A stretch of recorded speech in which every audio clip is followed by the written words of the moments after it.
Hey everyone, it's Naomi Sneakus and welcome to the Firecracker Department Aftershow. We are here in the wilderness. That's how dedicated we are to making sure you get these episodes to your ears and your eyes and your heart.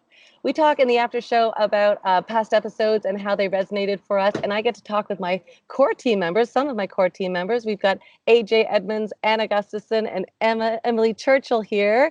Thanks so much for joining me. We are talking about Annie Murphy.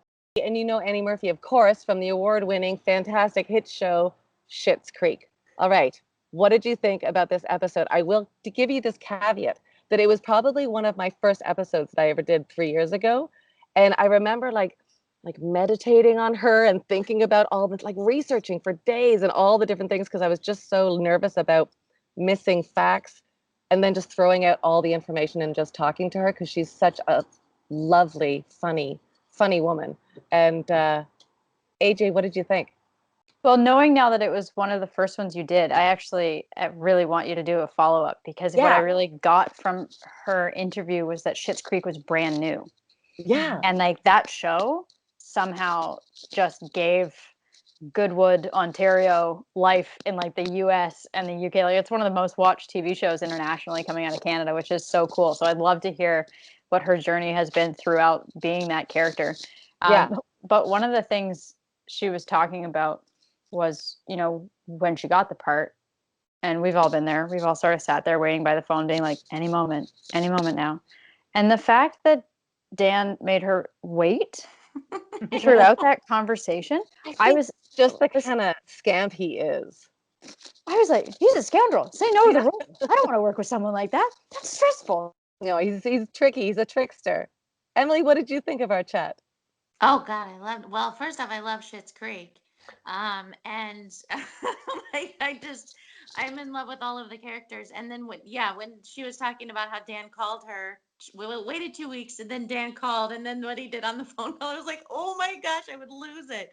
But it was also very sweet in a sense, right? Like after the fact, you're like, that was amazing. But in the moment, oh my Lord. Yeah, it was great. Here's the thing about Annie, I just adore, like, first of all, if you have to go and follow her Instagram because it really is very funny. Like she's gorgeous. She's a supermodel, gorgeous. And then she'll take these gorgeous pictures and say something like ironic or make it like tilt it in a comedic way. She's just got such a great brain in the Instagram world. I love following her Instagram feed. But she's also just like such a real person. And for having that kind of like acclaim, I mean, it's held true. She's still who she is today. Yeah, AJ. Just from the Instagram perspective, one of the last things she talked about was posting a photo of her eating pizza with her mouth open and how Dan Levy was like, you're not actually going to post that, are you? Like, that's your brand. And she was like, yeah, I am. And I was like, yes. Yeah. Her brand. Yeah. I was like, it's so true. We get so caught up with like making a brand of our online personas that we forget that we're actually real people, which is, you know, maybe just like a small issue that we have with social media, right? If we don't have enough people just like shoving pizza in their face and showing us their tongues. But she also looks adorable doing it. So yeah, that too. Anna, what do you think? I found myself very it's so startling that this episode was only a couple years ago, because I think about who this dear little conversation that you guys had and who she has become in that short time with the success of Schitt's Creek. Like it's almost like there were gaps because it's like, why are you talking to her about all the things? Because it's so like she's this massive and it happens so fast, and I'm so excited for her, and I'm sad for the show to be done. I love that they finished it with, you know, I love when a show wraps up with dignity and a start, a middle, and an end, and they don't beat a dead horse kind of thing. I'm so excited to see what she does next. So I'm sad that Schitt's Creek is over, but I know she has that notion of if it's not happening for you, you make it yourself. Yeah. Which is something she said that I loved, and I can't wait to see what she does next. Like, she created a web series called The Plateaus that's really adorable, but it's something she did before Schitt's Creek. So now that she has time, maybe we'll hear more about that from her. Emily, what do you think? Well, I just love her so much. And one of the things I remember her saying was sad times gives her a time to process. So when she's in a sad time, she's okay with that because she's processing things that she hadn't processed before, and it gives you initiative to be okay in the moment, right? In those moments where you're sad and you're like, oh, I can't be sad. So yeah, I loved that. So when I hit some rocky times, I went to a therapist for the first time, and I was like, oh, I just must be rock bottom to be here. Whereas like everybody should go to a therapist. It's really insightful. It's a really good thing to do. And she said that her job was to make me sadder but wiser. And then she said that everybody dealt with sadness in their heart in the world. And I was like, what? Like, honest to God, it was such a revelation that everybody had. I don't understand. Like, because up till then, I thought if somebody was depressed, like, I had the attitude of like, come on, pull up your socks, get out of it, as opposed to it being something that was like a mental illness or like chemical. So it was a really big awareness for me. What Yeah. else resonated for you guys over? Yeah, AJ. When she talked about being assertive and being afraid of conflict, and how when you're a leader on a team with her show Plateaus, I know she was saying that was a big challenge she had because she hates conflict, and a huge part of leading a show is being unafraid to stand in front of someone that is a barrier and deal with that issue. And we don't talk about it a lot. And I found, unfortunately, my experience as a female producer, I tend to be met with a lot more barriers in defending myself than I ever see anybody else go through. And it's not just like, standing up and saying, no, this is how it's going to work. It's me going, this is how it works. And then there's like three people that go, but why? Right. Defend your point. Explain yourself. Point proof analysis. And I never saw that in, I worked with a lot of really established producers, and I never watched anyone else do that. And I don't like yelling. I don't like getting angry.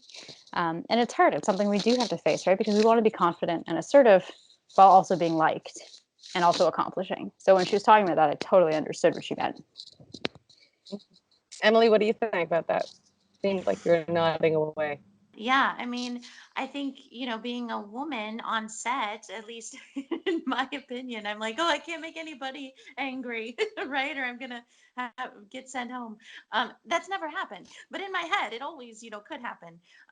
So yeah, being a woman and being able to stand up for yourself and be okay with that, I think is a key.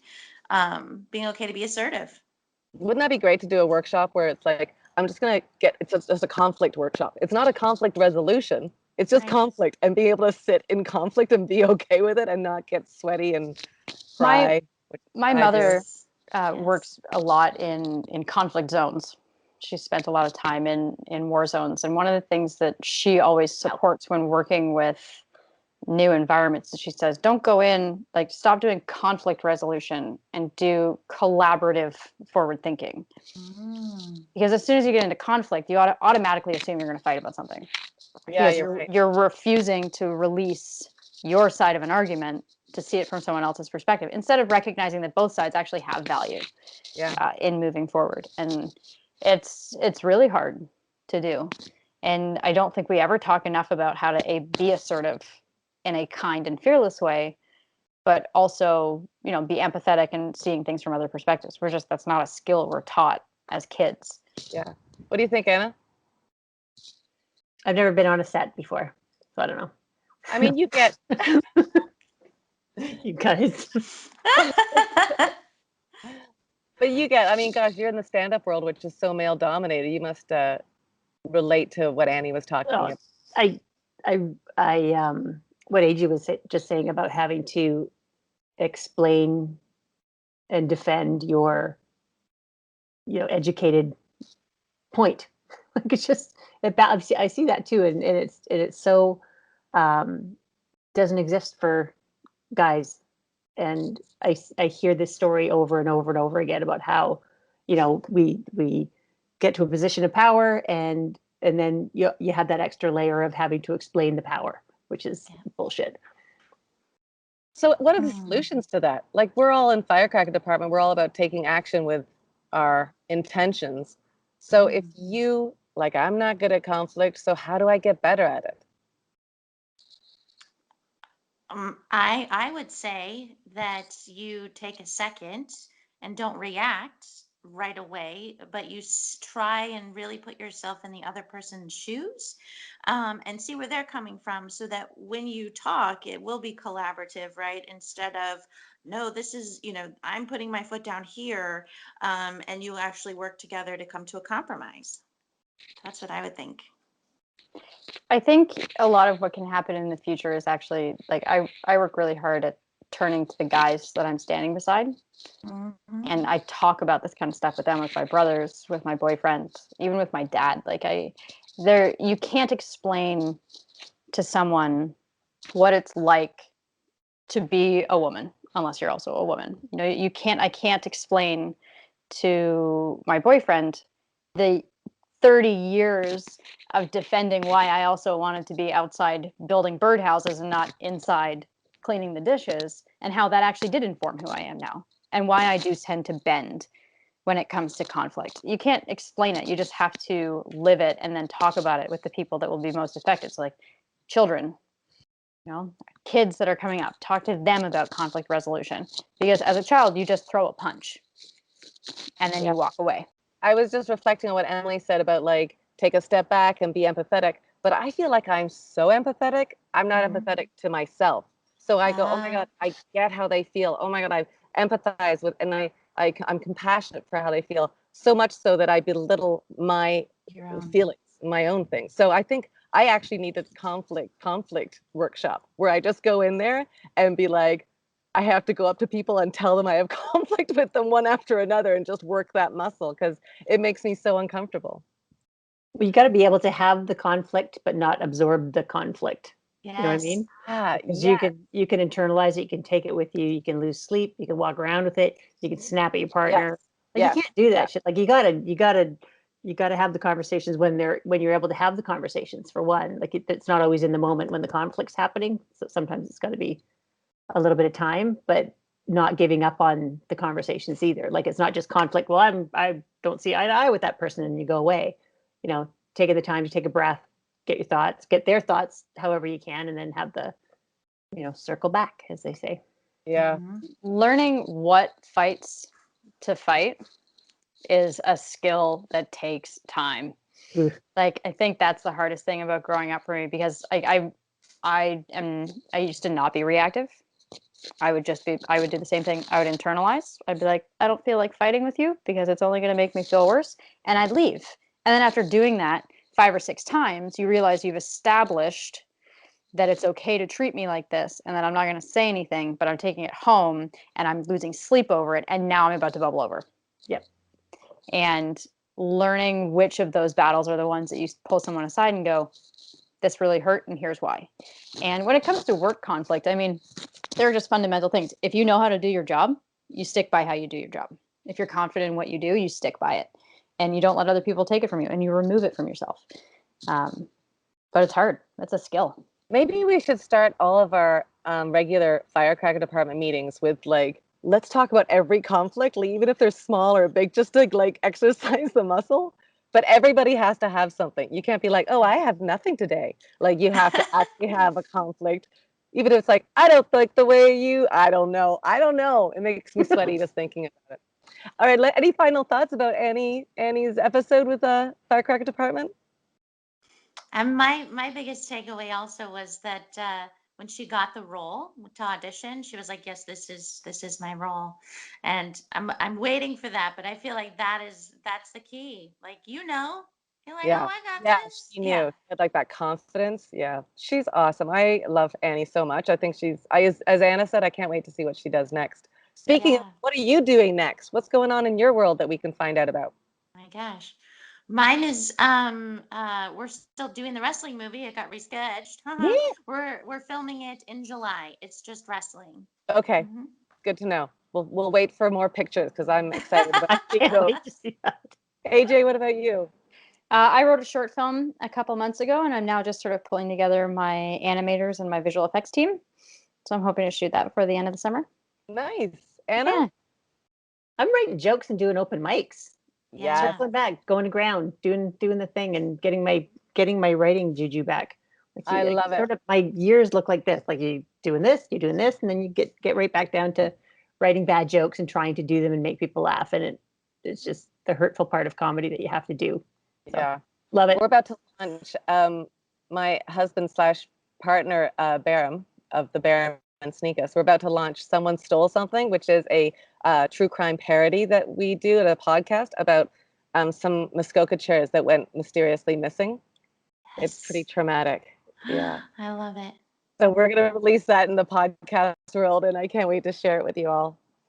Thanks for spending time with me, the three of you. It's so nice to see your faces. And meanwhile, hips down, completely covered with mosquito bites. Oh, That's Oh, no. focus. you're That's looking how pale. focus.